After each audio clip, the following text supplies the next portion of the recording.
All right, a San Antonio woman passionate about teaching special education had to end her career after being diagnosed with the rare chronic disease known as CIDP. She's one of more than 2,700 people in the entire state of Texas who have it. But since that diagnosis, she's made it her mission to educate and spread awareness to others, especially in the month of May, which is Guillain-Barré syndrome and CIDP Awareness Month. Her name is Julie Bell, and she's been living with this chronic inflammatory demyelinating polyneuropathy for 30 years. It's a rare neurological disorder that causes damage to the protective covering around nerves, leading to progressive weakness, numbness, and other sensory problems in the legs and arms. Our very own Japhanie Gray caught up with her at her home while she was getting an infusion, and she showed her one way that she's been a voice for those living with CIDP through a children's book that she wrote.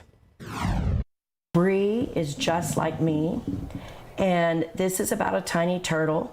The story was written with families in mind, and it's for children who have CIDP or parents with CIDP who have children so that they can share their journey and let the children understand more so what is going on. So Bell also works as the South Central Regional Director and Liaison for San Antonio in the GBS CIDP Foundation International, which works across multiple states, providing information, resources, and needed medical equipment for people living with the rare disease. And coming up next hour on GMSA at 6, see how the foundation is hoping that a bill will add more relief to families.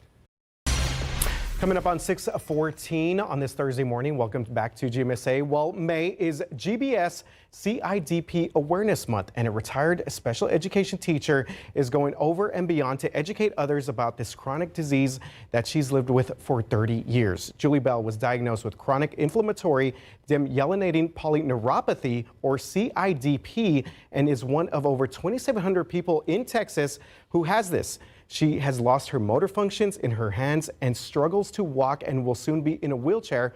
But since this chapter began, she works for the GBS CIDP Foundation International. In her role, Bell is a liaison for families impacted by this incurable disease, providing resources, contacts, and equipment that will make life easier for those who lost motor functions. Just recently, their group promoted House Bill 1143 on the Hill, which would allow individuals such as myself who are on Medicare to infuse at home rather than having to go to the hospital, rather than having to go to an infusion suite to get their medications. It's so much nicer to be able to infuse in the home, where you can have your animals at home, your own blankets, watch your own TV. And that right there was Japhanie Gray interviewing Bell. She has spent over 2 decades getting infusions. She says no matter her circumstances, it is her mission to be a resource for others. To learn more about her journey and the resources for those families impacted by this chronic disease, all you got to do is go to our website, ksat.com.